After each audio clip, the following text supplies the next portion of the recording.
Hi friends, welcome to friends kitchen. இன்றைக்கி நம்ம என்ன பார்க்க போகிறோன்னா தூதுவளை ரசம் தாங்க பார்க்க போகிறோம்.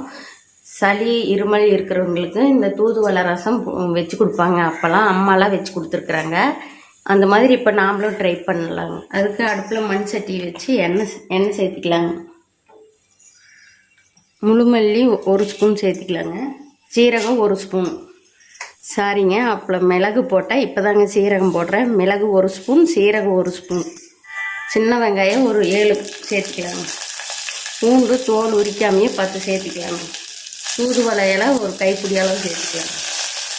இதெல்லாம் நல்லா வறுத்து எடுத்துக்கலாங்க. இந்த அளவுக்கு நல்லா வதக்கி விட்டு எடுத்து மிக்ஸி ஜாரில் போட்டு அரைச்சிட்டு வந்துடலாங்க. தக்காளி 1 சேர்த்திக்கலாம், புளி கொஞ்சமாக சேர்த்திக்கலாங்க. இது சளி இருக்கிறதுனால அதெல்லாம் சேர்த்துலிங்க. இது மட்டும் அரைச்சிக்கிட்டு வந்து அப்படியே வைக்கிறது தாங்க. அது டேஸ்ட் கொஞ்சம் வேறு மாதிரியே இருக்கும். இது கொஞ்சம் நல்லா இருக்குங்க. இதை போய் அரைச்சிக்கிட்டு வந்துடலாங்க. இப்போ ரசத்தை தாளித்து விட்டுறலாங்க. அதுக்கு அடுப்பில் மண் சட்டி வச்சு எண்ணெய் சேர்த்திக்கலாங்க. கடுகு 1/4 ஸ்பூன் போட்டுக்கலாம். கடுகு வெடிச்சதையும் கருவேப்பிலை போட்டுக்கலாங்க. நம்ம அரைச்சிட்டு வந்ததையும் இதுலேயே சேர்த்துக்கலாங்க. தண்ணி அளவாக சேர்த்துக்கலாங்க. உப்பு தேவையான அளவு சேர்த்துக்கலாங்க. அவ்வளோதாங்க. இதுக்கு மிளகாலாம் எதுவும் காரத்துக்கு போடலிங்க. மிளகோட காரம் தாங்க. உங்களுக்கு காரம் அப்படி பத்தலைன்னா மிளகாய் கூட ஒன்று போட்டுக்கலாங்க. இது லேசாக ஒரு கொதி வரட்டுங்க.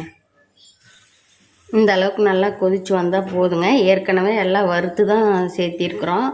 அதனால் அதிகம் கொதிக்க வேண்டியது இல்லைங்க. ஒரு 5 நிமிஷம் கொதிச்சா போதுங்க. ரசம் ரெடி ஆயிடுச்சு. இது சூப் மாதிரியும் குடிக்கலாங்க. சாதத்துலேயும் போட்டு பிணைஞ்சு சாப்பிடலாங்க. சளிக்கு நல்லதுங்க. இருமல் சளி இதெல்லாம் இருந்தால் இதெல்லாம் வச்சு கொடுப்பாங்க. இந்த மாதிரி நீங்களும் ட்ரை பண்ணி பாருங்கள். இந்த வீடியோ உங்களுக்கு பிடிச்சிருந்தா லைக் பண்ணுங்கள், ஷேர் பண்ணுங்கள், சப்ஸ்கிரைப் பண்ணுங்கள்.